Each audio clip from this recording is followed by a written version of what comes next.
श्रीगुरुभ्यो नमः। हरिः ओम।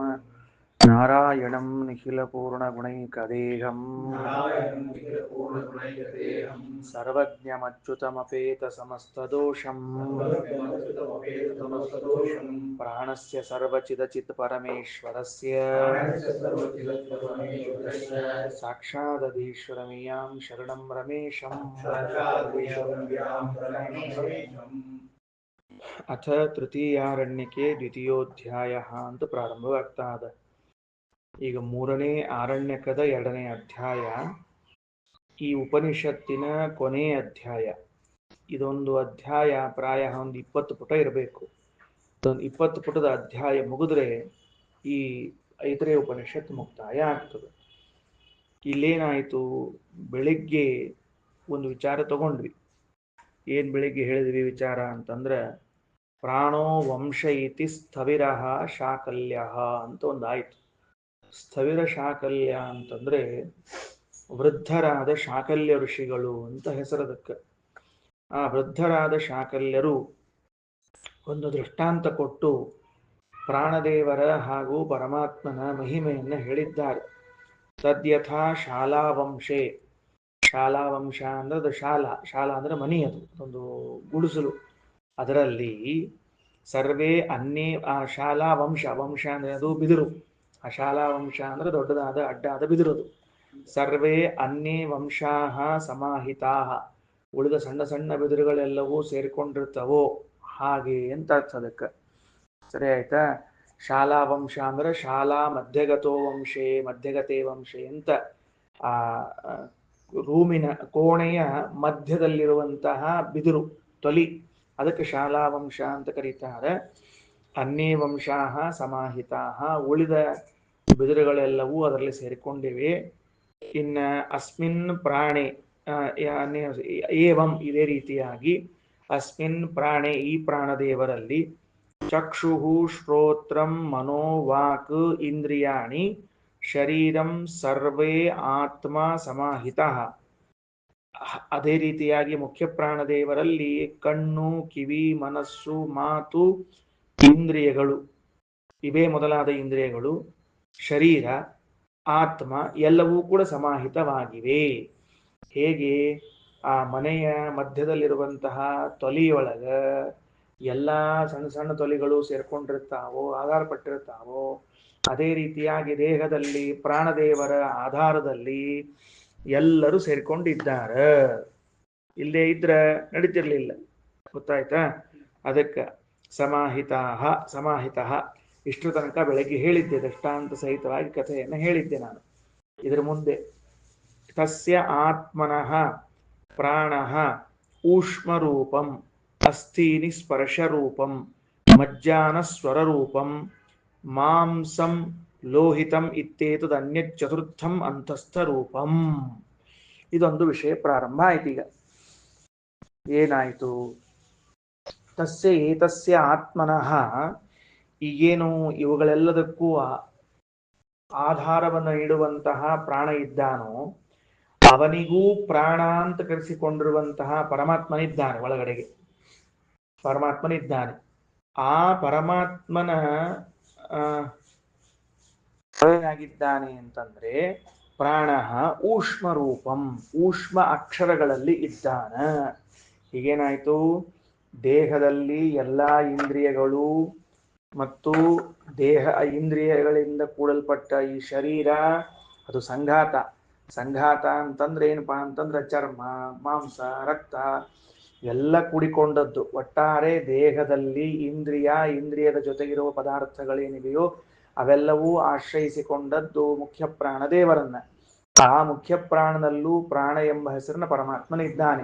ಆ ಪರಮಾತ್ಮ ಯಾವ ಯಾವ ಅಕ್ಷರದಲ್ಲಿ ಇದ್ದಾನ, ನಮ್ಮ ದೇಹದಿಂದ ಹೊರಗಡೆಗೆ ಬರುವಂತಹ ಅಕ್ಷರಗಳು, ನಾವೀಗ ಉಚ್ಚಾರಣೆ ಮಾಡೋ ಕಾಲಕ್ಕೆ ಅಕ್ಷರಗಳನ್ನು ಹೇಳ್ತಿರ್ತೀವಿ.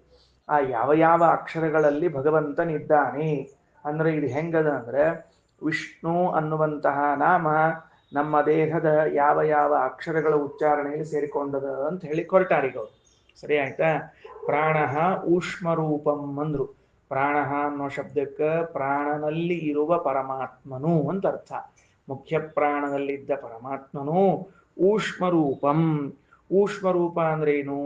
ಊಷ್ಮಾಕ್ಷರಗಳೇನಿವೆಯೋ ಅವುಗಳಲ್ಲಿ ಇದ್ದಾನ.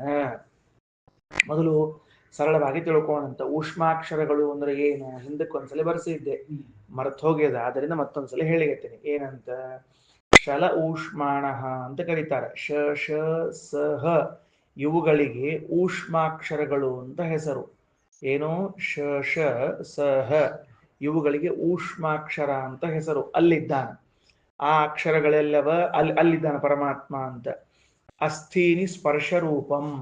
ಅಸ್ಥಿ, ನಮ್ಮ ದೇಹದಲ್ಲಿದ್ದ ಅಸ್ಥಿಗಳಲ್ಲಿ ಪರಮಾತ್ಮ ಸ್ಪರ್ಶ ರೂಪದ ಅಕ್ಷರಗಳಲ್ಲಿ ಇದ್ದಾನ. ಸ್ಪರ್ಶ ಅಂದ್ರೆ ಯಾವುದು? ಕಾದಯೋ ಮಾವಸಾನಾಹ ಸ್ಪರ್ಶ ಅಕ್ಷರಗಳು. ಕ ಕ ಗ ಘ ಹಿಡ್ಕೊಂಡು ಪ ಪ ಬ ಭ ಮ ವರೆಗಿನ ಅಕ್ಷರಗಳು, 25 ಅಕ್ಷರಗಳನ್ನ ಸ್ಪರ್ಶಾಕ್ಷರಗಳು ಅಂತ ಕರೀತಾರೆ.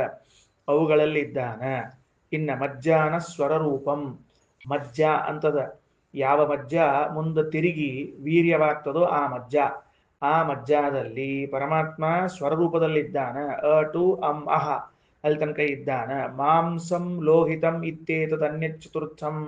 ಮುಂದ ಮಾಂಸ ಲೋಹಿತ ಅಂತೇನ್ 4ನೇದದನೋ ಅದರಲ್ಲಿ ಪರಮಾತ್ಮ ಅಂತಸ್ಥ ರೂಪದಲ್ಲಿದ್ದಾನ. ಅಂತಸ್ಥ ಅಂದ್ರೆ ಯರ ಲವಗಳಿಗೆ ಅಂತಸ್ಥ ವರ್ಣಗಳು ಅಂತ ಕರೀತಾರ. ಸರಿ ಆಯ್ತಾ? ಇಷ್ಟು ದೇಹದಲ್ಲಿ ರೂಪಗಳಲ್ಲಿ ಇದ್ದಾನ ಪರಮಾತ್ಮ.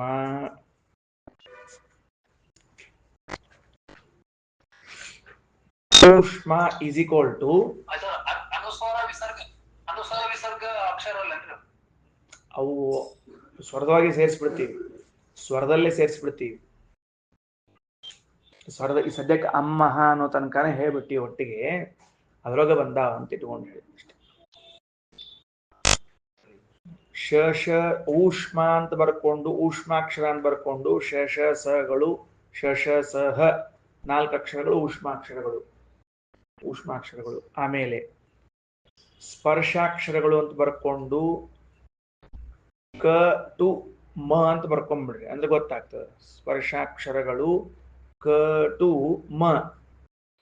ಇಂಗ್ಲಿಷ್ ಟು ಅದು ಮತ್ತೆ ಕ ಟಿ ಒ ಟು ಮ ಅಂದ್ರೆ ಕ ಕ ಗ ಘ ङ ಚ ಚ ಜ ಝ ಯ ಎಲ್ಲ ಅಷ್ಟು 20 ಅವೇನವ ಅಷ್ಟು ಅಕ್ಷರಗಳು ತಗೋಬೇಕಲ್ಲಿ. ಸರಿ ಆಯ್ತಾ? 25 ಅಕ್ಷರಗಳು. ಅದಾದ ಮೇಲೆ ಅಂತಸ್ಥ ಅಕ್ಷರಗಳು ಅಂತ ಬರ್ಕೊಳ್ರಿ. ಅಂತಸ್ಥ ವರ್ಣಗಳು, ಅಂತಸ್ಥ ಅಕ್ಷರಗಳು ಅಂತ. ಅವೇನು ಅಂತಸ್ಥ ಅಕ್ಷರಗಳು ಏನು ಅಂತ ಕೇಳಿದ್ರೆ ಯರ ಲವ ಇಷ್ಟೇ. ಯರ ಲವಗಳನ್ನು ಅಂತಸ್ಥ ಅಕ್ಷರಗಳು ಅಂತ ಕರೀತಾರೆ. ಸ್ವರಗಳು ಅಂದ್ರೆ ಗೊತ್ತವ ನಿಮಗೆ. ಸ್ವರ ಅಂದ್ರೆ ಏನಂತ ಕರೀತಾರೆ ಅಂತ ಗೊತ್ತದ. ಅದಿಂದ ಅಹಾವರೆಗೆ.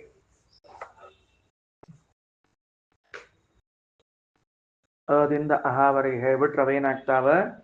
ಸ್ವರಗಳು ಅಂತ ಕರ್ಸ್ಕೋತಾವ. ಮಹೇಶಾಚಾರ್ಯ ತಿಳಿತಾ ವಿಷಯ ಏನಂತ ಹೇಳಿ? ಆಯ್ತಾ? ದೇಹದಲ್ಲಿನ ಊಷ್ಮ, ಊಷ್ಮ ಅಂದ್ರೆ ಬಿಸಿ, ಅದ ಬಿಸಿಯನ್ನ ಉಂಟು ಮಾಡುವಂತಹ ಸ್ಥಳಗಳೇನವ ಅವುಗಳಲ್ಲಿ ಈ ಪರಮಾತ್ಮ ಇದ್ದಾನ. ಅಸ್ಥಿಗಳಲ್ಲಿ ಸ್ಪರ್ಶ ರೂಪದಲ್ಲಿದ್ದಾನ, ಮಜ್ಜಾಗಳಲ್ಲಿ ಸ್ವರೂಪದಲ್ಲಿದ್ದಾನ, ಮಾಂಸ ಮತ್ತು ಲೋಹಿತ ಅಂದ್ರೆ ರಕ್ತ ಅವುಗಳಲ್ಲಿ ಅಂತಸ್ಥ ರೂಪದಲ್ಲಿದ್ದಾನ ಅಂತ ಇಟ್ಕೊಳ್ರಿ. ಇಷ್ಟ ಆಯ್ತಾ? ಈಗ ಒಂದು ಕೆಲಸ ಮಾಡ್ರಿ. ಏನ್ ಮಾಡ್ಬೇಕು ಅಂದ್ರೆ ವಿ ಅಂತ ಬರ್ಕೊಳ್ರಿ. ವಿ ಅಂತ ಬರ್ಕೊಂಡು ಅದಕ್ಕ ಕೆಳಗರ ಹಾಕೊಳ್ರಿ ಅಥವಾ ಸೈಡ್ಗರ ಆರೋ ಮಾರ್ಕ್ ಹಾಕೊಳ್ರಿ. ಅಂತಸ್ಥ ಅಂತ ಬರ್ಕೊಳ್ರಿ. ವಿ ಅಂತ ಬರ್ಕೊಂಡು ಮುಂದ ಅಂತಸ್ಥ ಹೆಂಗಾರ ಬರ್ಕೊಳ್ರಿ. ಎಡಕ್ಕ ಬಲಕ್ಕ ಮೇಲೆ ಕೆಳಗೆ ಹೆಂಗಾರ ಬರ್ಕೊಳ್ರಿ. ಅಂತಸ್ಥ. ಶ ಅಂತ ಬರ್ಕೊಂಡು ಊಷ್ಮ ಅಂತ ಬರ್ಕೊಳ್ರಿ. ನ ಅಂತ ಬರ್ಕೊಂಡು ಸ್ಪರ್ಶ ಅಂತ ಬರ್ಕೊಳ್ರಿ. ನ ಸ್ಪರ್ಶ. ಹೂ ಅಂತ ಬರ್ಕೊಂಡು ಸ್ವರ ಅಂತ ಬರ್ಕೊಳ್ರಿ.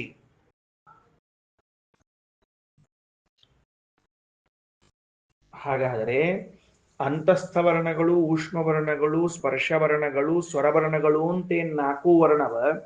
ಯಾವ 4 ವರ್ಣಗಳು ನಮ್ಮ ದೇಹದಿಂದ ಹೊರಗೆ ಬರ್ತಾವ ಅದ 4ದೊಳಗೆ ಯಾರಿದ್ದಾರ ಅಂತ ಕೇಳಿದ್ರೆ ವಿಷ್ಣು ವಿಷ್ಣು ಅಂತ ವಿಷ್ಣು ಶಬ್ದಗಳೇ ನಮ್ಮ ದೇಹದಲ್ಲಿ ಇರುವಂತಹದ್ದು ಅಂತ ತಿಳಿಸಿಕೊಟ್ಟಿದ್ದಾರೆ. ವಿಷ್ಣು ಅನ್ನೋದು ಎಷ್ಟು ಮಹತ್ವದ ನೋಡ್ಕೊಳ್ರಿ. ಅದರಿಂದ ಏನಾತೀಗ? ಓಂ ಪ್ರಾಣೋ ವಂಶ ಇತಿ ಸ್ಥವಿರಶಾಕಲ್ಯ ಪ್ರಾಣ ಶಬ್ದದಿಂದಾಗಿ ಪರಮಾತ್ಮ ಹಾಗೂ ಪ್ರಾಣದೇವರನ್ನಿಬ್ಬರನ್ನು ತಗೊಂಡು ಈ ದೇಹವೆಂಬುವಂತಹ ಗುಡಿಸಲಿಗೆ ಪರಮಾತ್ಮ ಹಾಗೂ ಮುಖ್ಯ ಪ್ರಾಣದೇವರು ಮುಖ್ಯ ಆಧಾರರಾಗಿದ್ದಾರೆ. ಸರಳ. ಈಗೆಲ್ಲ ಶಬ್ದಾರ್ಥ ಮುಗಿದು ಹೋಗಿದೆ. ಅದನ್ನು ಅಷ್ಟನ್ನು ಬರ್ಕೊಂಡದ್ದನ್ನು ಎತ್ತಿಟ್ಬಿಡ್ರಿ. ಸರಳ ಅರ್ಥ ತಗೊಳ್ರಿ. ಪ್ರಾಣೋ ವಂಶ ಇತಿ ಸ್ಥವಿರ ಶಾಕಲ್ಯ. ವೃದ್ಧರಾದ ವಯೋವೃದ್ಧರಾದ ಶಾಕಲ್ಯ ಮುನಿಗಳು ಏನು ಅನುಸಂಧಾನ ಮಾಡ್ಲಿಕ್ಕತ್ತಾರ? ಈ ದೇಹವೆಂಬುವಂಥ ಕುಟೀರಕ್ಕೆ ಅಥವಾ ಗುಡಿಸಲಿಗೆ ಮುಖ್ಯ ಆಧಾರರು ಯಾರು ಅಂತ ಕೇಳಿದ್ರೆ ಮತ್ತೆ ಪರಮಾತ್ಮ ಹಾಗೂ ಪ್ರಾಣದೇವರು. ಪರಮಾತ್ಮ ಕೆಳಗಿನ ಕಂಬಗಳಂತೆ ಆಧಾರನಾದರೆ ಮುಖ್ಯ ಪ್ರಾಣದೇವರು ಅಡ್ಡಿರುವಂತಹ ತೊಲೆಗಳಂತೆ ಆಧಾರರಾಗಿದ್ದಾರೆ. ಅದರಲ್ಲಿ ಹೆಂಗೆ ಎಲ್ಲವೂ ಆಧರಿಸಿಕೊಂಡಿವೆಯೋ ಹಾಗೆ ಈ ದೇಹದಲ್ಲಿ ಪರಮಾತ್ಮ ಮುಖ್ಯ ಆಧಾರ. ಅವರನ್ನ ಆಧರಿಸಿಕೊಂಡಿರುವಂತಹ ಮುಖ್ಯ ಪ್ರಾಣದೇವರು ಉಳಿದವರಿಗೆ ಆಧಾರ. ಉಳಿದವರು ಅಂದ್ರೆ ಪಂಚಜ್ಞಾನೇಂದ್ರಿಯ, ಪಂಚಕರ್ಮೇಂದ್ರಿಯಗಳು, ರಕ್ತ, ಮಾಂಸ, ಅಸ್ಥಿ, ಮಜ್ಜ ಎಲ್ಲದಕ್ಕೂ ಅವನೇ ಆಧಾರ. ಅವರೆಲ್ಲ ಆಧಾರರಾಗಿದ್ದಾರೆ ಅಂತ ಇಷ್ಟು ಹೇಳಿ ಆ ಪ್ರಾಣನಲ್ಲಿರುವ ಪ್ರಾಣನಾಮಕ ಪರಮಾತ್ಮನ ಒಂದು ವಿಶೇಷವನ್ನು ತಿಳ್ಕೊಳ್ರಿ. ಏನು ಅಂದ್ರೆ ಅಕ್ಷರ ಪ್ರಪಂಚದಲ್ಲಿ ಊಷ್ಮಾಕ್ಷರಗಳು, ಸ್ಪರ್ಶಾಕ್ಷರಗಳು, ಅಂತಸ್ಥಾಕ್ಷರಗಳು, ಸ್ವರಾಕ್ಷರಗಳು ಅಂತ 4 ರೀತಿಯಿಂದ ಅಕ್ಷರಗಳಿವೆ. ಅಕ್ಷರ ಪ್ರಪಂಚವನ್ನ ಬಿಚ್ಚಿ ಇಟ್ಟಾಗ ಏನಾಗ್ತದ? ಮ್ಯಾಪ್ ತೆಗೆದ್ರಿ ಅಂದ್ರೆ ಕಾಣಿಸ್ಲಿಕ್ಕೆ ಶುರು ಮಾಡ್ತದ, ಭಾರತ, ಕರ್ನಾಟಕ ಅಂತೆಲ್ಲ. ಹಂಗ ಅಕ್ಷರ ಪ್ರಪಂಚವನ್ನ ತೆಗೆದು ನೋಡಿದಾಗ ಎಷ್ಟು ತರಹದ ಅಕ್ಷರಗಳವ? 4 ತರಹದ್ದು. ಊಷ್ಮಾಕ್ಷರ, ಸ್ಪರ್ಶಾಕ್ಷರ, ಅಂತಸ್ಥಾಕ್ಷರಗಳು, ಸ್ವರಾಕ್ಷರಗಳು ಅಂತ 4 ಅವ. ಆ 4 ಅಕ್ಷರಗಳಿಗೆ ಸಂಬಂಧಪಟ್ಟ ಒಂದೊಂದು ಅಕ್ಷರಗಳು ಭಗವಂತನ ನಾಮದಲ್ಲಿ ಸೇರ್ಕೊಂಡಾವ. ಉದಾಹರಣೆ ಹೇಳುವುದಾದರೆ ವಿ ಶ ಣ ಉ ಅನ್ನುವಾಗ ವಿ ಅನ್ನೋದು ಅಂತಸ್ಥವರ್ಣದಲ್ಲಿರುವುದಾದರೆ ಶ ಅನ್ನೋದು ಊಷ್ಮವರ್ಣದಲ್ಲಿ ಸೇರಿರ್ತಕ್ಕಂಥದ್ದು, ಸ್ಪರ್ಶಾಕ್ಷರದಲ್ಲಿ ಣ ಸೇರ್ಕೊಂಡದ, ಉ ಅನ್ನೋದು ಸ್ವರಾಕ್ಷರದಲ್ಲಿ ಸೇರ್ಕೊಂಡದ. ಹೀಗಾಗಿ ವಿಷಣ ಉ ಅನ್ನೋದು ವಿಷ್ಣು ಅನ್ನುವಂತಹದ್ದು ಅಂತಹ ಅಕ್ಷರಗಳಲ್ಲಿ ಸೇರ್ಕೊಂಡಾವ. ಆ ಅಕ್ಷರಗಳು ನಮ್ಮ ದೇಹದ ಯಾವ ಭಾಗದಲ್ಲಿ ಇವೆ ಅಂತ ಕೇಳಿದ್ದಕ್ಕೆ ಊಷ್ಮ ದೇಹದಲ್ಲಿ ಬಿಸಿ ಉಂಟು ಮಾಡುವಂತಹದ್ದೇನದ ಊಷ್ಮ ರೂಪ ಏನದನೋ ಅದರಲ್ಲಿ ಊಷ್ಮಾಕ್ಷರಗಳು ಸೇರ್ಕೊಂಡಾವ. ಇನ್ನು ಅಸ್ಥಿಯಲ್ಲಿ ಸ್ಪರ್ಶಾಕ್ಷರಗಳು ಸೇರ್ಕೊಂಡಾವ, ಮಜ್ಜಾದಲ್ಲಿ ಸ್ವರಗಳು ಸೇರ್ಕೊಂಡಾವ, ಮಾಂಸ ಮತ್ತು ರಕ್ತಗಳಲ್ಲಿ ಮತ್ತು ಅಂತಸ್ಥ ವರ್ಣಗಳು ಸೇರಿಕೊಂಡಿವೆ. ಹಿಂಗಾಗಿ ನಮ್ಮ ದೇಹದಲ್ಲಿ ಏನೇ ವಿಷ್ಣುನಾಮ ಇದೆ, ಆ ದೇಹವೇ ಭಗವಂತನ ಮನೆಯಾಗಿದೆ, ಅವರೇ ಆಧಾರನಾಗಿದ್ದಾನೆ ಅಂತ ಹೀಗೆ ವಿಷ್ಣುನಾಮದ ಚರ್ಚೆಯನ್ನ ಮಾಡ್ತಾ ಇದ್ದಾರೆ. ಈಗ ಭಾಷ್ಯವನ್ನು ನೋಡ್ರಿ. ಮುಂದೆ 258ನೇ ಪೇಜು. ಶ್ರೀರಚನೆ ಮುಂದೆ ಹೋಗ್ಲೇನು? Okay, thank you. ಗೃಹಸ್ಯ ಆಚ್ಛಾದನಾದೀನ ಮಧ್ಯವಂಶೋ ಯಥಾಶ್ರಯ. ಗೃಹಸ್ಯ ಮನೆಯ ಆಚ್ಛಾದನಾದಿಗಳು ಅಂದ್ರೆ ಅದೇನ ಮೇಲೆ ಹಂಚ್ ಹಾಕ್ತೀರಿ ಅಥವಾ ತೆಂಗಿನ ಗರಿ ಹಾಕ್ತೀರಿ, ಹುಲ್ಲು ಹೊದಿಸ್ತೀರಿ, ಅವೆಲ್ಲದಕ್ಕೂ ಕೂಡ ಮಧ್ಯವಂಶ ಮಧ್ಯದ ತೊಲೆಯು ಯಥಾ ಯಾವ ರೀತಿಯಾಗಿ ಆಶ್ರಯವಾಗಿದೆಯೋ ತಥಾ ಅದೇ ರೀತಿಯಾಗಿ ಇಂದ್ರಿಯಾಭಿಮಾನ್ಯಾದಿ ದೇವಾನಾಂ ಇಂದ್ರಿಯಗಳು ಹಾಗೂ ಇಂದ್ರಿಯಾಭಿಮಾನಿ ದೇವತೆಗಳಿಗೂ ವಾಯು ಆಶ್ರಯ, ವಾಯುದೇವರು ಆಶ್ರಯರಾಗಿದ್ದಾರೆ. ತೇಷು ಸರ್ವೇಷು ಭಗವಾನ್ ಸ ಬಹುರೂಪೋ ಹರಿಸ್ಥಿತ. ಆ ಇಂದ್ರಿಯ ಮತ್ತು ಇಂದ್ರಿಯಾಭಿಮಾನಿಗಳಲ್ಲಿ ಭಗವಂತನಿದ್ದಾನೆ ಬಹುರೂಪ. ಪ್ರತಿ ಇಂದ್ರಿಯಗಳಲ್ಲಿದ್ದಾನೆ, ಪ್ರತಿ ಇಂದ್ರಿಯಾಭಿಮಾನಿಗಳಲ್ಲಿದ್ದಾನೆ, ವಾಯುದೇವರಲ್ಲಿದ್ದಾನೆ. ವಿಷ್ಣು ನಾಮ ಅಕ್ಷರೇಶು ಬಂತ್ ನೋಡ್ರಿ. ವಿಷ್ಣು ನಾಮ ವಿಷ್ಣು ಎಂಬ ಅಕ್ಷರದಲ್ಲಿ ಏವಂ ಅನ್ಯೇಷ್ವಪಿ ತದರ್ಥತಃ ಇದೇ ರೀತಿಯಾಗಿ ಬೇರೆ ಅಕ್ಷರಗಳಲ್ಲೂ ಭಗವಂತನಿದ್ದಾನೆ. ಅರ್ಥ ಆಗ್ತಾ ಇದೆಯಾ? ಇದೇ ರೀತಿಯಾಗಿ ಬೇರೆ ಅಕ್ಷರಗಳಲ್ಲೂ ಇದ್ದಾನೆ. ಅಂದ್ರೆ ಬೇರೆ ಅಕ್ಷರಗಳಲ್ಲಿ ಅಂದ್ರೆ ವಿಷ್ಣು ನಾಮದ ಅರ್ಥವಾದ ಅಂದ್ರೆ ವ್ಯಾಖ್ಯಾನವೆನಿಸಿರುವಂತಹದ್ದು ಯಾವುದು? ಇಡಿಯಾದ ವೇದ. ಆ ವಿಷ್ಣು ನಾಮದ ವ್ಯಾಖ್ಯಾನವೆನಿಸಿರುವಂತಹ ಇಡಿಯಾದ ವೇದಗಳಲ್ಲೂ ಭಗವಂತ ಇದ್ದಾನ. ಏವಂ ಸರಿ ಆಯಿತು. ಅನ್ಯೇಷಪಿ ಅಕ್ಷರೇಷು ಸ್ಥಿತ ತದರ್ಥತಃ. ಯಾಕ? ಸರ್ವನಾಮಾಕ್ಷರಾಣ ವಿಷ್ಣುನಾಮಾರ್ಥತ್ವಾತ್. ಎಲ್ಲ ನಾಮಗಳು ಎಲ್ಲ ಶಬ್ದಗಳು ವಿಷ್ಣುನಾಮದ ಅರ್ಥವನ್ನೇ ಹೇಳಿಕ್ ಹೊರಟದ್ದರಿಂದಾಗಿ ಅವುಗಳಲ್ಲಿ ಇದ್ದಾನ ಅಂತ ತಿಳ್ಕೊಳ್ರಿ. ಬಹಳ ಚಂದ ವಿಷಯನ ಇದು. ಈ ಒಂದು ವಿಷ್ಣು ಅಂತ ಅನ್ನೋದೇನದು ನೋಡ್ರಿ, ಇದನ್ನು ಒಂದನ್ನ ಇಟ್ಟುಕೊಂಡು ಒಂದು ಅರ್ಧ ಗಂಟೆ ಯಾರು ಮಾತಾಡಿಸ್ಲಾರ್ದು ಸುಮ್ಮನೆ ಕುತ್ಕೊಂಡು ಅನುಸಂಧಾನ ಮಾಡಿದ್ರೆ ದೊಡ್ಡದೊಂದು ಪ್ರಪಂಚ ಬರ್ತದೆ. ಮೊನ್ನೆ ಒಂದು 2-3 ದಿವಸದಿಂದ ತಲೆ ಒಳಗೆ ಕಡದು ಕೊನೆಗೆ ಒಂದು ಮರಿ ಹಾಕಿ ಹೋಯ್ತದ. ಅದು ಮರಿ ಹಾಕಿ ಹೋಗಿದ್ಮೇಲೆ ಅದು ಮನೆ ತಲೆ ಒಳಗೆ ಕೂತದ. ನಮ್ಮ ಸಿಕ್ಕಾಗ ಹೇಳ್ತೀನಿ ಅಥವಾ ಸುಮ್ಮನೆ ಒಂದು ಸ್ಯಾಂಪಲ್ಗೆ ಹೇಳಿರ್ತೀನಿ. ಏನಾಯ್ತು ಅಂದ್ರೆ ಈಗ ಇಲ್ಲಿ ವಿಷ್ಣು ಅನ್ನೋದು ನಮ್ಮ ದೇಹದೊಳಗದ ಅಂತ ಬಂದದ, ಪ್ರಾಸಂಗಿಕದ ಇದರದೇ ಇಲ್ಲಿದೆ ವಿಷಯವನ್ನು ಹೇಳಿಗತ್ತೀನಿ. ಏನೋ ಒಂದು ಸ್ವಲ್ಪ ಹೇಳಿರ್ತೀನಿ. ಗುರುಗಳ ಇಲ್ಲಿ ನೋಡ್ರಿ, ನಾನು ನೋಡ್ರಿ ಏನು ಅಂತಂದ್ರೆ ಹೇಳ್ಬೇಕಲ್ಲ ಅದಕ್ಕೆ ವಿಷ್ಣು ಅನ್ನುವಂಥದ್ದೇನದ ಇದಕ್ಕೆ ಅರ್ಥವನ್ನು ಹೇಳಲಿಕ್ಕೆ ಹೊರಟಾವ ಸಮಗ್ರವಾದ ವೇದಗಳು. ಹೆಂಗ್ ಮಾಡಿದ್ವಿ ನಾವಲ್ಲಿ ಪ್ರಾರಂಭದಲ್ಲಿ ಅಂದ್ರೆ ಪೂರ್ವವರ್ಣ ಉತ್ತರವರ್ಣ ಸಂಧಿ ಅನ್ನೋದನ್ನ ಇಟ್ಕೊಂಡು ಬಂದಿದ್ವಿ, ಹೌದೋ ಇಲ್ಲ? ಪೂರ್ವವರ್ಣ ಉತ್ತರವರ್ಣ ಸಂಧಿ ಸಂಧಾನ ಅಂತ ಬಂತವೆಲ್ಲ ಮುಂದೆ ಬರ್ಕೊಂಡು ಬಂತು. ಹರಿವಂಶದಲ್ಲಿ ಒಂದು ಶ್ಲೋಕ ಬರ್ತದ, ಏನ್ ಬರ್ತದ ಅಂದ್ರೆ ವೇದೇ ರಾಮಾಯಣೇ ಚೈವ ಪುರಾಣೇ ಭಾರತೆ ತಥಾ ಆದಾವಂತೆ ಚ ಮಧ್ಯೆ ಚ ವಿಷ್ಣು ಸರ್ವತ್ರ ಗೀಯತೆ ಅಂತ ಒಂದು ಶ್ಲೋಕ ಕೇಳಿರಲಿದೆ ಸರ್. ಅಲ್ಲೇನ್ ಹೇಳಿಕತ್ತಾರ, ವೇದದಲ್ಲಿ ರಾಮಾಯಣದಲ್ಲಿ ಭಾರತದಲ್ಲಿ ಎಲ್ಲಾ ಕಡೆಗಳಲ್ಲೂ ಕೂಡ ಆದಾವಂತೇಚ ಮಧ್ಯೇಚ. ಏನ್ ಹಂಗಂದ್ರೆ ಆದಾವಂತೇಚ ಮಧ್ಯೇಚ ಅಂದ್ರೆ ಪೂರ್ವವರ್ಣ ಉತ್ತರವರ್ಣ ಮಧ್ಯ ಸಂಧಿ, ಆದಾವಂತೇಚ ಮಧ್ಯೇಚ ಹಿಂಗೂ ಅರ್ಥ ಹೇಳಿ ಬರ್ತದೆ. ಪ್ರಾರಂಭದಲ್ಲೂ ಅಂತ್ಯದಲ್ಲೂ ಮಧ್ಯದಲ್ಲೂ ಸರಿ ಸರಿ ಎಲ್ಲ ಕಡೆಗಳಲ್ಲೂ ಕೂಡ ಏನಾಗಿದೆ, ವಿಷ್ಣುವಿನೇ ಇದ್ದಾನೆ. ಸರಿ ಆಯ್ತಾ? ವೇದಗಳೆಲ್ಲವೂ ಕೂಡ ವಿಷ್ಣುವನ್ನೇ ಹೇಳಲಿಕ್ಕೆ ಬಂದಿದೆ ಅಂತಾತು. ಮಹೇಶಾಚಾರ ಆದಾವಂತೇಚ ಮಧ್ಯೇಚ ಇತಿ ಸರ್ವತ್ರ, ಹಿಂಗೆ ಎಲ್ಲಾ ಕಡೆಗಳಲ್ಲೂ ಪೂರ್ವವರ್ಣ ಉತ್ತರವರ್ಣ ಸಂಧಿ ತಗೊಂಡು ಬಂದ್ರೆ ನಾ ವಿಷ್ಣುನೇ ಇದ್ದಾನ ಅಂತ ಆತು. ಆನಂದ್ ಅವರು, ಮಹೇಶಾಚಾರ ಒಂದ್ ನಿಮಿಷ, ಆನಂದ್ ಅವರು ಏನಾತು ಸುಧೀಂದ್ರ ಅವರು ಅಂದ್ರೆ ಇವೇನು ವಿಷಣ ಅದ ನೋಡ್ರಿ, ವಿಷಣು ಅಂತದಲ್ಲ, ಇವನ್ನ ಸಂಖ್ಯಾದೊಳಗೆ ಕನ್ವರ್ಟ್ ಮಾಡ್ಬೋಣ ಅಂತೀವಿ ಸದ್ಯ ಇಮಿಡಿಯೇಟ್. ಕನ್ವರ್ಟ್ ಮಾಡಿದ್ರೆ ಏನಾಗ್ತದೆ ಅಂತ ಕೇಳಿದ್ರೆ ಯರ ಲ ವ ಅನ್ನೋದು ವ ಅಂಬೋದು 4ನೇ ಅಕ್ಷರ. ಬರ್ಕೊಂಡು ಇಟ್ಕೊಂಡ್ರಿ, ಆಮೇಲೆ ಮತ್ತೆ ಕೇಳ್ಬೇಡ್ರಿ ನನಗೆ, ಶ್ರೀರಾಚಾರ ಬರ್ಕೊಂಡು ಇಟ್ಕೊಳ್ರಿ. ವ ಅಂಬೋದು 4ನೇ ಅಕ್ಷರ. ಏನು ವಿಷ್ಣು ಅನ್ನುವಲ್ಲಿ ವ ಅನ್ನೋದು 4ನೇ ಅಕ್ಷರ, ಹೌದಿಲ್ರಿ ಪ್ರಭಾಕರ್ ಅವರ? ಸರಿ, ಮುಗಿದು ಹೋತು. ಇನ್ನ ಶ ಅಂಬೋದು ಯರ ಲ ವ ಶ ಶ ಅಂತ 6ನೇ ಅಕ್ಷರ ರೀ, ಅದು ಬರ್ಕೊಂಡ್ರ 6ನೇ ಅಕ್ಷರ. ನ ಅಂಬೋದು ಟ ಟ ಡ ಢ ಣ ಅಂತ 5ನೇ ಅಕ್ಷರ ರೀ, ಅದು ಗೊತ್ತಾಗ್ತದಲ್ರಿ? ಈಗೇನ್ ಮಾಡ್ಬೇಕಂದ್ರೆ 5 6 4 ಅಂತ ಬರ್ಕೋಬೇಕು ಸರ್. ಹೂ ಇಲ್ರಿ ಸರ್, ಒಳಗ ಹೋಗ್ಬಿಟ್ರೆ ಸರ್, ಅದು ಹೂ ಬೇಡ, ಈಗ ಅಷ್ಟ ಬರ್ಕೊಡ್ರಿ. ಈಗ 4 5 6 ಅಲ್ಲ, 5 6 4 ಬರ್ಕೊಂಡ್ಬಿಡ್ರಿ. ಹೇಳ್ತೀನಿ ನಾ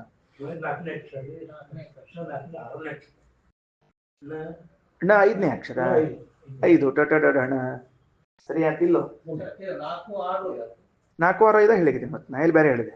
4 6 5 ಹೇಳಿ ಉಲ್ಟಾ ಬರ್ಕೋಬೇಕು ಅಂತ ಹೇಳ್ತೀನಿ. ಈಗ 5 6 4 ಬರ್ಕೋಬೇಕು, 564 ಬರ್ಕೋಬೇಕು. ಈಗ 564 ಬರ್ಕೊಂಡ್ರಿ ಅಂದ್ರೆ ಬ್ರಹ್ಮಸೂತ್ರಗಳ ಸಂಖ್ಯೆ 564 ಅವರಿ. ಬ್ರಹ್ಮಸೂತ್ರಗಳ ಸಂಖ್ಯೆ ಎಷ್ಟವ ಅಂದ್ರೆ 564 ಅವರಿ. ಬ್ರಹ್ಮಸೂತ್ರಗಳು ಹೇಳಲಿಕ್ಕೆ ಹೊರಟದ್ದು ವಿಷ್ಣುವನ್ನೇ, ವೇದಗಳು ಹೇಳಲಿಕ್ಕೆ ಹೊರಟದ್ದು ವಿಷ್ಣುವನ್ನೇ, ನಮ್ಮ ದೇಹದಿಂದ ಉಚ್ಚಾರ ಆಗುವ ಅಕ್ಷರಗಳಲ್ಲಿರೋನು ವಿಷ್ಣುವೇ, ಬೇರೆ ಯಾರ್ದು ಇನ್ನು? ಅರ್ಥಾತ? ನೀವು ಬ್ರಹ್ಮಸೂತ್ರಗಳು ಎದಕ್ ಬಂದಾವ ಅಂದ್ರ ವೇದಾರ್ಥ ನಿರ್ಣಯ ಮಾಡ್ಲಿಕ್ಕೆ ಬಂದಾವ. ಅದು ವೇದವ್ಯಾಸರು ಎಷ್ಟು ಬುದ್ಧಿವಂತರಿದ್ದಾರ ಅಂದ್ರೆ ಬ್ರಹ್ಮಸೂತ್ರ ಅಂತ ಹೆಸರಿಟ್ಟರ ಯಾರಿಗೂ ಗೊತ್ತಾಗಿರ್ಬಾರ್ದು ವಿಷ್ಣು ಸೂತ್ರಗಳು ಅಂತ ತಿಳ್ಕೊಂಡು ಹೇಳಿ ಅಂತ. ಇಷ್ಟು ಜನ ಇದ್ದಾರ ಅವ್ರು, ಇಷ್ಟು ಪ್ರತಿಪಾದನೆ ಮಾಡ್ಕೊಂಡು ಯಾವ ಬಟ್ ನಮ್ಮ ಆಚಾರ್ಯ ಒಬ್ಬರಿಗೆ ಗೊತ್ತಾಗಿರೋ ಶ್ರೀಮದಾಚಾರ್ಯ ಅಂತ ಹೇಳಿ ಅದು ವಿಷಣ್ಣ ವೀಕ್ 4 ಬರ್ಕೊಂಡ್ರಿ, ಷಕಾರ ಬರ್ಕೊಂಡ್ರಿ, ನೌಕ 5 ಬರ್ಕೊಂಡ್ರಿ, 564 ಆತು. 564 ಸೂತ್ರಗಳನ್ನು ಹೇಳಿದವ್ರು ಶ್ರೀಮದಾಚಾರ್ಯ ಒಬ್ಬರ, ಯಾಕೆ ಅದು ವಿಷ್ಣು ಶಬ್ದಾರ್ಥದ ಅಂತ ತಿಳಿಸಿಕೊಟ್ಟದ್ದು. ಅದಾದ್ಮೇಲೆ ವಿಷ್ಣು ಸಂಹಿತಾ ಇದೆ, ಇದು ಉಪನಿಷತ್, ಐತರೇಯ ಉಪನಿಷತ್ನೊಳಗೆ ವಿಷ್ಣು ನಾಮ ಎಲ್ಲಾ ವೇದದಲ್ಲಿ ಅಂತ ಹೇಳಿ, ಯಾಕೆ ಪೂರ್ವವರ್ಣ ಉತ್ತರವರ್ಣ ಸಂಧಿ ಸಂಧಾನಗಳಲ್ಲಿ. ಹಂಗಾರ ವೇದ ಮತ್ತು ಬ್ರಹ್ಮಸೂತ್ರಗಳು ಯಾರನ್ನ ಹೇಳಿಕ್ ಹೊರಟಾವ ಅಂದ್ರೆ ವಿಷ್ಣುವನ್ನ ಹೇಳಿಕ್ ಹೊರಟಾವ. ಹಂಗೇನ್ ಗೊತ್ತಾಗ್ತದೆ ಅಂದ್ರೆ ನೀವನ್ನ 4 ಅಕ್ಷರ ಹೇಳಿ ನೋಡು ಅಂದ್ರು. ಅಕ್ಷರ ಪ್ರಪಂಚದಾಗ ಇರೋದ 4 ಅವರಿ, ಬೇರೆ ಇಲ್ಲೇ ಇಲ್ಲ. ಯಾವ್ಯಾವವು? ಊಷ್ಮಾಕ್ಷರಗಳವ, ಆಮೇಲೆ ಸ್ಪರ್ಶಾಕ್ಷರಗಳವ, ಅಂತಕ್ಷರಾಕ್ಷರಗಳ, ಸ್ವರಾಕ್ಷರಗಳವ. ಅವು 4 ಇದ್ರೊಳಗ ವಿ ಷ ಣ ಉ ಒಳಗ ಅವ. ಆಮೇಲೆ ನಿನ್ ದೇಹದಿಂದ ಹೊರಗೆ ಶಬ್ದ ಬರಬೇಕಾದ್ರೆ ವಿಷ್ಣುನ ಬರಬೇಕು, ಬೇರೆ ಇರ್ಲಿಕ್ಕಿಲ್ಲ. ಆಮೇಲೆ ವೇದದಲ್ಲೂ ಅವನ, ಬ್ರಹ್ಮಸೂತ್ರದಲ್ಲೂ ಅವನೇ, ಎಲ್ಲಾ ಕಡೆಗೂ ಅವನೇ ಇದ್ದಾನ ಅಂತ ತಿಳ್ಕೋಪ ಅಂತ ಹಿಂಗೊಂದ್ ಚಿತ್ರ ಹೇಳ. ತಿಳಿತೇನು? ಈಗ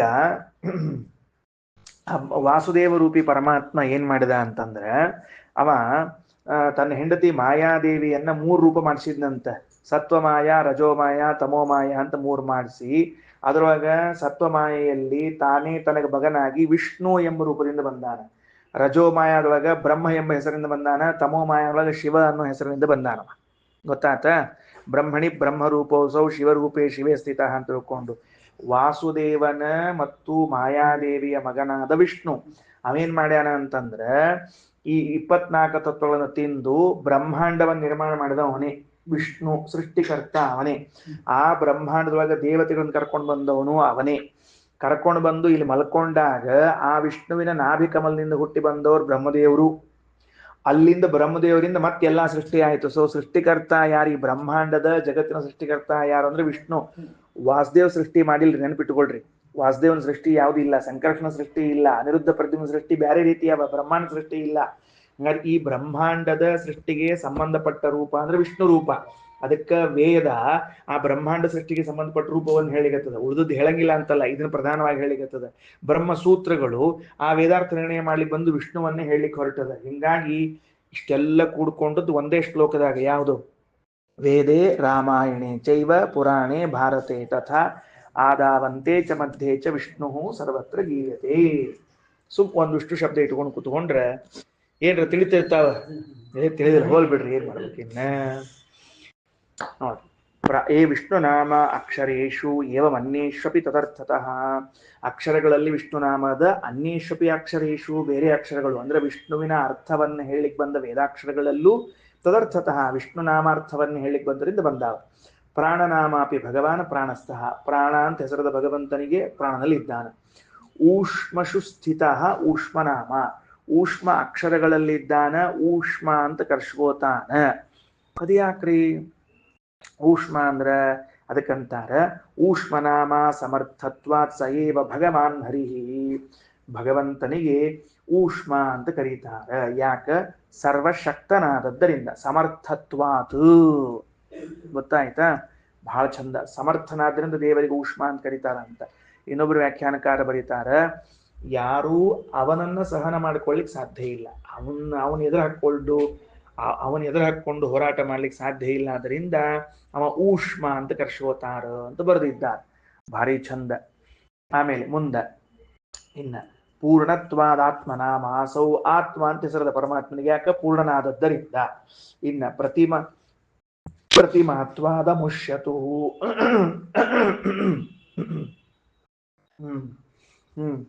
ಪ್ರತಿಮಾತ್ವಾದ ಮುಷ್ಯತು ಸಂಘಾತ ಆತ್ಮಶಬ್ದೋಕ್ತ. ಈಗ ಪರಮಾತ್ಮ ಪೂರ್ಣನಾಗ್ಯಾನ ಸರಿಯದ, ಅವಂಗ ಆತ್ಮ ಅಂತ ಕರೀವಿ. ಮತ್ತೆ ಈ ದೇಹಕ್ಕೂ ಆತ್ಮ ಅಂತ ಕರೀತಾರಲ್ಲ. ಈ ದೇಹಕ್ಕೂ ಆತ್ಮ ಹೆಂಗ ಅಂದ್ರ ಪರಮಾತ್ಮನ ಪ್ರತಿಮೆಯಾಗಿದೆ. ಪ್ರತಿಮಾತ್ವಾತ್ ಅಮುಷ್ಯ.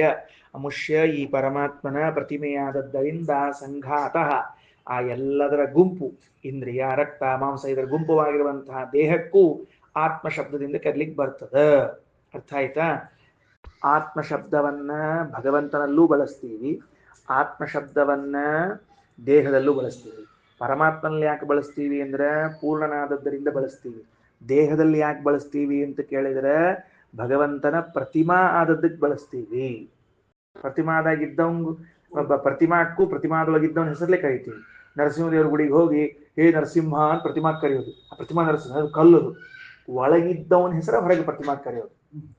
ಮತ್ತ ವೃಂದಾವನಕ್ಕೆ ಹೋಗಿ ರಾಯರೇ ಅಂತ ಕರಿತೀವಿ.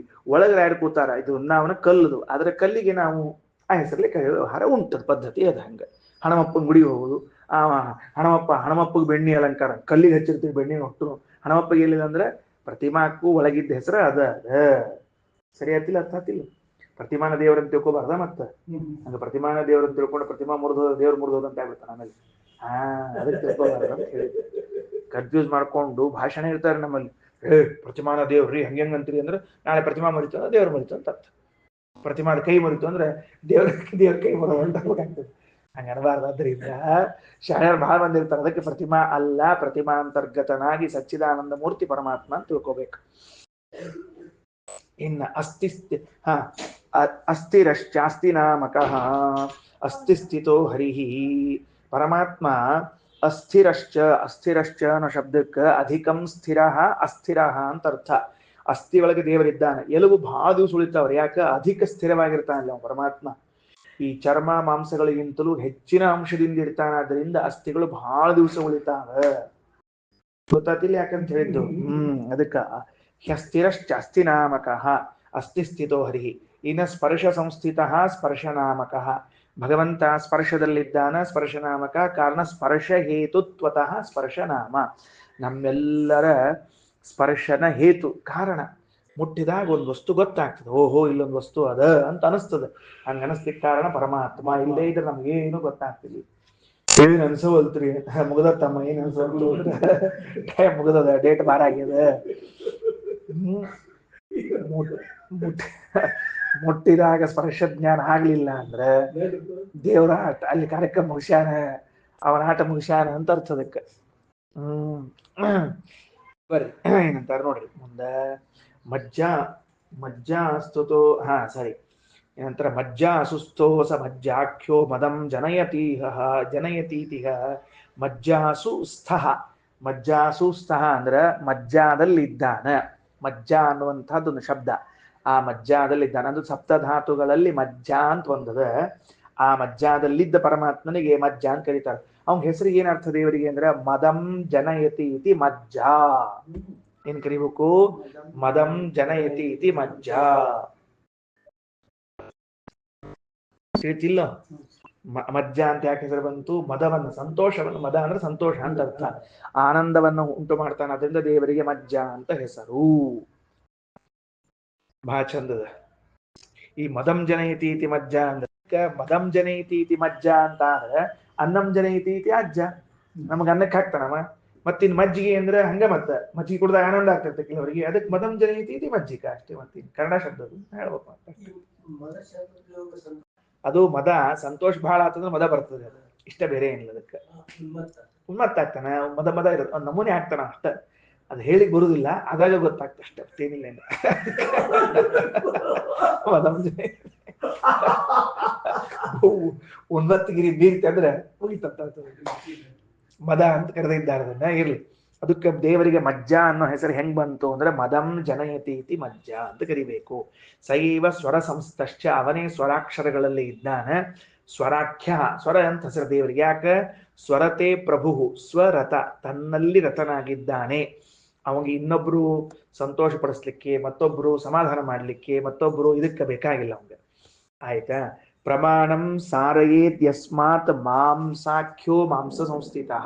ಪರಮಾತ್ಮ ಮಾಂಸದಲ್ಲಿದ್ದಾನ, ಅವಂಗ ಮಾಂಸ ಅಂತ ಹೆಸರು. ಏನು ಮಾಂಸ ಅಂದ್ರೆ ಭಾರಿ ಆಶ್ಚರ್ಯನ. ಮತ್ತ ನೋಡ್ರಿ ಏನಂತಾರ, ಪ್ರಮಾಣಂ ಸಾರಯೇತ್, ವೇದಾದಿ ಪ್ರಮಾಣಗಳನ್ನ ಪ್ರವೃತ್ತಿಗೊಳಿಸ್ತಾನ. ಅದರಿಂದ ದೇವರಿಗೆ ಮಾಂಸ ಅಂತ ಹೆಸರಂತ. ಮಾಮ ಅಂದ್ರೆ ಪ್ರಮಾಣ. ಬರ್ಕೊಂಡ್ರಿ, ಮಾಮ ಅಂದ್ರೆ ಏನು? ಪ್ರಮಾಣ. ಮಾಮ ಇಸ್ ಈಕ್ವಲ್ ಟು ಪ್ರಮಾಣ.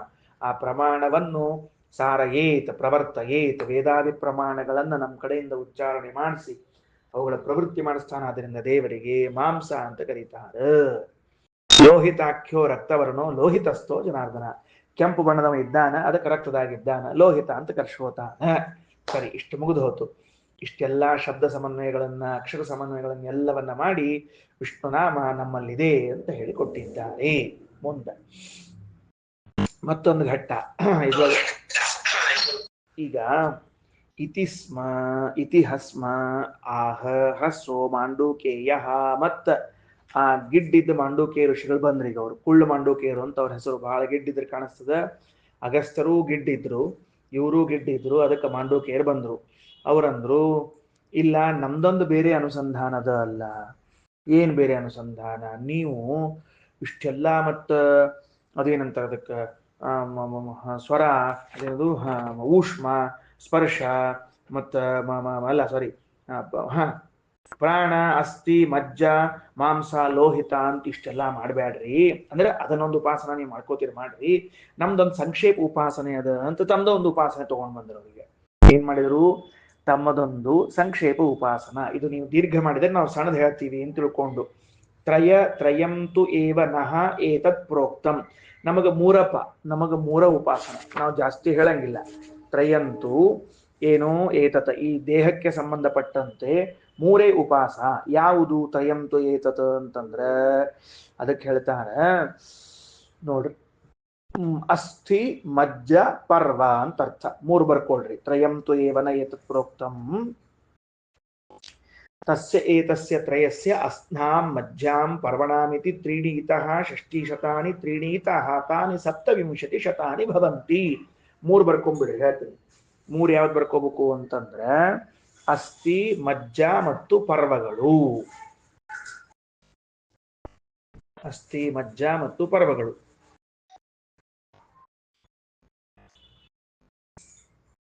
ಸರಿನಾ? ಈ ಮೂರರಲ್ಲಿ ಇದ್ದ ಭಗವದ್ ರೂಪಗಳನ್ನು ಚಿಂತನೆ ಮಾಡ್ತೀವಿ ನಾವು. ಅದು ಸ್ವಾರಸ್ಯ ಒಂದ್ ಸ್ವಲ್ಪ ನಿಂತ್ಕೊಳ್ರಿ. ಈ 3 ಅಂತ ಹೇಳಿಗತ್ತಾರ. 3 ಅಂತ ಹೇಳೋ ಕಾಲಕ್ಕೆ ಅವ್ರು ಏನ್ ಮಾಡ್ತಾರ ಅಂದ್ರೆ ಬಲಭಾಗದಾಗ ಎಡಭಾಗದಾಗ ಎಷ್ಟೆಷ್ಟವ ಅಂತ ಕೇಳಿದ್ರೆ ಅದಕ್ಕ ಈ ದೇಹ ಏನದ ಅಲ್ಲ, ಈ ದೇಹದ ಬಲಭಾಗದಲ್ಲಿ ಎಡಭಾಗದಲ್ಲಿ ಮತ್ತಿದು ಅಸ್ಥಿ ಮತ್ತ ಮಜ್ಜ ಮತ್ತು ಪರ್ವಗಳು ಎಂಬುದು ದೇಹದ ತುಂಬ ವ್ಯಾಪಿಸಿರಬೇಕು. ಒಂದೇ ಕಡೆ ಇರ್ಲಿಕ್ಕೆ ಸಾಧ್ಯ ಇಲ್ಲ. ಇಲ್ಲಿ ಅಷ್ಟು ಅಸ್ಥಿ ಅಲ್ಲಿಗೆ ಬರೋದಿಲ್ಲ, ದೇಹ ತುಂಬ ಅಸ್ಥಿ ಇರಬೇಕು. ಮಜ್ಜ ಅನ್ನೋದು ದೇಹದ ತುಂಬಿರ್ಬೇಕಾ, ಇಲ್ಲೇ ನಡೆಯೋದಿಲ್ಲ. ಆಮೇಲೆ ಅದು ಪರ್ವಗಳು ಅಂದ್ರೆ ಗಂಟುಗಳು, ಹಿಂಗೇನು ಬೆರಳ ಗಂಟುಗಳನ್ನ ಹೇಳ್ತಿರ್ತೀವಿ, ಇದು ಪರ್ವಗಳನ್ನ ಹೇಳ್ಬೇಕು. ಜಾಯಿಂಟ್ಸ್ ಪರ್ವಗಳು, ಜಾಯಿಂಟ್ಸ್ ಅಂತ ಅದು ಅವುಗಳು ಎಲ್ಲಾ ಕಡೆ ಇರ್ಬೇಕಾ. ಈ 3ರಲ್ಲೂ ಕೂಡ ಅವರು ಬಲಭಾಗ ಎಡಭಾಗ ಅಂತ ಮಾಡ್ಕೊಂಡು ಎಷ್ಟು ಭಗವದ್ ರೂಪಗಳವ ಅಂದ್ರೆ 360 ಬಲಭಾಗಕ್ಕೆ ಭಗವದ್ ರೂಪಗಳು, 360 ಎಡಭಾಗಕ್ಕೆ ಭಗವದ್ ರೂಪಗಳು, ಒಟ್ಟು ದೇಹದಲ್ಲಿ 720 ಭಗವದ್ ರೂಪಗಳವ ಅಂತ ಚಿಂತನೆ ಮಾಡ್ತೀವಿ ಅಂತ ಹೇಳಿದ್ರು ಅವ್ರು. ಅರ್ಥ ಆಯ್ತಾ? ಬರ್ಕೊಂಡಿಟ್ಕೊಳ್ರಿ. ಏನಂತ? ದೇಹದಲ್ಲಿರುವ ಅಸ್ಥಿ ಮಜ್ಜ ಪರ್ವಗಳಲ್ಲಿ 2 ಭಾಗಗಳನ್ನ ಮಾಡಿಕೊಂಡು ಬಲಭಾಗ ಹಾಗೂ ಎಡಭಾಗ ಮಾಡಿಕೊಂಡು ಅದರಲ್ಲಿ ಬಲಭಾಗದಲ್ಲಿ 360 ಎಡಭಾಗದಲ್ಲಿ 360 ಭಗವದ್ ರೂಪಗಳು, ಒಟ್ಟು 720 ಭಗವದ್ ರೂಪಗಳು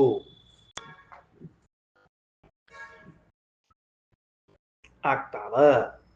ಈ 720 ರೂಪಗಳು ಎಷ್ಟು ಚಂದವ ಅಂತಂದ್ರೆ ನಮ್ಮ 1 ವರ್ಷದ ಹಗಲು ಮತ್ತು ರಾತ್ರಿಗಳ ರೂಪಗಳು ಎಷ್ಟೋ ಅಷ್ಟು ಅಂತ ಅದಕ್ಕೆ ಸೇರಿಸಿದ್ದಾರೆ. 360 ಡೇಸು, 360 ಡೇಸ್ ಆದ್ರೆ ಬೆಳಗ್ಗೆಗೆ 360, ರಾತ್ರಿಗೆ 360. ಅವುಗಳೇ ನಮ್ಮ ದೇಹದಲ್ಲಿ ಬಲಕ್ಕ ಎಡಕ್ಕ ಅವ. ಅಂದ್ರೆ ಏನಾತ್ರಿಪ್ಪ? ಹೊಸಾದ್ ಬಂತಲ್ಲ ಅಂಶದ. ಮತ್ತೆ ನಮ್ಮ ದೇಹದಲ್ಲಿರುವ ಅಸ್ಥಿ ಮಜ್ಜ ಮತ್ತು ಪರ್ವಗಳಲ್ಲಿ ಸೇರಿಕೊಂಡು 360 ರೂಪಗಳೇನಿವೆಯೋ ಇವುಗಳೇ ನಮ್ಮ ದೇಹದ ಎಡಬಲ ಭಾಗದಲ್ಲಿ ಇದ್ದು ಹಗಲಿಗೂ ರಾತ್ರಿಗೂ ನಿಯಾಮಕವಾಗಿವೆ. ಅಲ್ಲೊಂದು ಪ್ರಶ್ನೆ ಬರ್ತದಲ್ರಿ, ಅವಾಗಿಂದ 3 ಹೇಳಿಕತ್ತೀರಿ, ಈಗ ಬರೀ 360 2 ಹೇಳಿಕತ್ತಿರಲ್ಲ, ಲೆಕ್ಕದಾಗ ಎಷ್ಟು ಹೇಳ್ಬೇಕು ನೀವು? 360 ಹೇಳ್ಬೇಕು. ಯಾಕ? ಅಸ್ಥಿಯಲ್ಲಿ 360, ಮಜ್ಜಾದಲ್ಲಿ 360, ಪರ್ವದಲ್ಲಿ 360 ಹೇಳ್ಬೇಕು. ಅದ್ ಹೆಂಗ್ ನೀವು ಬಿಟ್ರಿ? ಹಂಗ ಹೇಳಿದ್ರೆ 1080 ಆಗ್ತದೆ. ಈಗ ಮತ್ತೆ 360 ಕಡಿಮೆ ಆದ್ವಲ್ಲ ಅಂದ್ರೆ ಅದಕ್ಕೆ ಭಾಷೆದಾಗ ಬರೀತಾರೆ ಶ್ರೀಮದಾಚಾರ್ಯ, ಅಸ್ಥಿಸ್ಥಾನ್ಯೇವ ರೂಪಾಣಿ ಪರ್ವಸ್ವಪಿ ಹರೇರ್ಯತಃ ತಥೈವ ವಿಭಕ್ತಾನಿ ಸಂಖ್ಯಾತೇಷಾಂ ಪೃಥಂಗ್ನ ತಥ. ಅಸ್ಥಿಗಳಲ್ಲಿ ಇದ್ದದ್ದೇ ಜಾಯಿಂಟ್ಗಳಲ್ಲಿ ಕಾಣಿಸಿಕೊಳ್ತಾವ ಭಗವದ್ ರೂಪಗಳಾದ್ರಿಂದ ಪ್ರತ್ಯೇಕ ಹೇಳಿಲ್ಲ ನಾವು. ಅಸ್ಥಿಗಳಲ್ಲಿದ್ದ ಭಗವದ್ ರೂಪಗಳೇ ಇದು ಅಸ್ಥಿಗಳಲ್ಲದ. ಹಿಂಗ್ ಬೆಂಡ್ ಮಾಡಿದಾಗ ಅಲ್ಲೂ 2 ಬೆಂಡ್ ಕಂಡವು, ಅಲ್ಲೂ ಕಾಣಿಸ್ತಾನ ಭಗವಂತ. ಹಂಗ ನಮ್ಮ ಅಭಿಪ್ರಾಯ ಏನದು ಈಗ ಅಂತಂದ್ರೆ ಅಸ್ಥಿ ಮತ್ತು ಪರ್ವಗಳು ಸೇರ್ಕೊಂಡು 1, ಮಜ್ಜಾದಲ್ಲಿ 1, ಹಿಂಗ್ ಇಟ್ಕೊಂಡು ಮಾತಾಡ್ಲಿಕ್ಕೆ ನಾವೀಗ. ಅರ್ಥ ಆಯ್ತಾ? ಅಸ್ಥಿ ಮಜ್ಜ ಪರ್ವ 3ರಲ್ಲೂ 360 ಹೇಳ್ಬೇಕಾಗಿತ್ತು. ಬರೇ 360 2 ಹೇಳಿರಲ್ಲ ಅಂದ್ರೆ ಅಸ್ಥಿ ಮತ್ತು ಮಜ್ಜಾಗಳು ಅಸ್ಥಿ ಮತ್ತು ಪರ್ವಗಳು ಸೇರ್ಕೊಂಡು 360, ಮಜ್ಜಾಕ್ 360 ಮಾಡಿಕೊಂಡು 720 ಹೇಳಿಕೊಂಡಿದ್ದೇವೆ. ಅದನ್ನು ಹೇಳ್ತೀವಿ, ಮುಂದಿನ ಭಾಗದಲ್ಲಿ ಹೇಳ್ತೀವಿ, ಅಷ್ಟೇ ಕೆಲಸ. ತಸ್ಮಾತ್ ಸಪ್ತಶತಾನ್ಯೇವ ದೇಹೇ ವಿಂಶತ್ಯ ತಸ್ಯ ಹಿ. ಅದರಿಂದ 720 ರೂಪಗಳಾಗ್ತಾವ. ರೂಪಾಣಿ ವಿಷ್ಣುವರ ಭಾಗೇತು ಷಷ್ಠೋತ್ತರ ಶತತ್ರಯಂ. ಒಂದು ಭಾಗದಲ್ಲಿ 360, ಇನ್ನೊಂದು ಭಾಗದಲ್ಲಿ 360. ಸಪ್ತ ಚ ವೈ ಶತಾನಿ ವಿಂಶತಿಶ್ಚ ಸಂವತ್ಸರಸ್ಯ ಅಹೋರಾತ್ರಾಹ. ಒಂದು ಸಂವತ್ಸರಕ್ಕೆ ಅಹೋರಾತ್ರಗಳು ಹಗಲು ರಾತ್ರಿಗಳು ಎಷ್ಟಪ್ಪ? 720 ಬಂತಲ್ಲ. ಸಯೇವ ಅಹಸ್ಸಮ್ಮಾನಶ್ಚಕ್ಷುರ್ಮಯ. ಅದೇ ರೀತಿಯಾಗಿ ಅಷ್ಟೇ ಸಮಾನವಾದ ರೂಪವುಳ್ಳವನು ಪರಮಾತ್ಮನಾಗಿದ್ದಾನೆ. ಸಯೇಶೋ ಅಹಸ್ಸಮ್ಮಾನಶ್ಚಕ್ಷುರ್ಮಯ. ಆ ಭಗವಂತ ದೇಹದಲ್ಲಿದ್ದವನು ಹಗಲು ರಾತ್ರಿಗಳಿಗೆ ಅಷ್ಟೇ ಸಮಾನವಾಗಿದ್ದಾನೆ. ಅವ ಎಂಥವ ಪರಮಾತ್ಮ ಅಂದ್ರೆ ಚಕ್ಷುರ್ಮಯ, ಶ್ರೋತ್ರಮಯ, ಛಂದೋಮಯ, ಮನೋಮಯ, ವಾಂಗ್ಮಯ ಆತ್ಮ. ಸಹಾಯ ಏವಮೇತದಂ ಅಹಸ್ಸಮ್ಮಾನಂ ಚಕ್ಷುರ್ಮಯಂ ಶ್ರೋತ್ರಮಯಂ ಛಂದೋಮಯಂ ಮನೋಮಯಂ ವಾಂಗ್ಮಯಂ ಆತ್ಮಾನಂ ವೇದ ಅಹ್ನಾಂ ಸಾಯುಜ್ಯಂ ಸರೋಪತಾಂ ಸಲೋಕತಾಮಶ್ನುತೆ ಪುತ್ರೀ ಪಶುಮಾನ್ ಭವತಿ ಸರ್ವಮಾಯುರೇತಿ ಅಂತ ಹೇಳ್ತಾ ಇದ್ದಾರೆ. ಹೀಗೆ ಇದ್ದ ಭಗವಂತ, ನಮ್ಮ ದೇಹದಲ್ಲಿದ್ದ ಭಗವಂತನು ಹಗಲು ರಾತ್ರಿಗಳಿಗೆ ನಿಯಾಮಕವಾದ ಭಗವದ್ ರೂಪಗಳು ಸಮಾನವಾಗಿವೆ. ಇವುಗಳೇ ಅವುಗಳು, ಅವುಗಳೇ ಇವುಗಳು ಎಂದು ತಿಳಿದುಕೊಳ್ಳುತ್ತಾನೋ ಅವನು ಮೋಕ್ಷವನ್ನು ಪಡಿತಾನೆ ಅಂತ ಹೇಳಿದ್ದಾರೆ. ಉಳಿದದ್ದನ್ನ ಮತ್ತೆ ನಾಳೆ ಬೆಳಗ್ಗೆ ನೋಡೋಣ. ಶ್ರೀಕೃಷ್ಣ ಅರ್ಪಣಮಸ್ತು.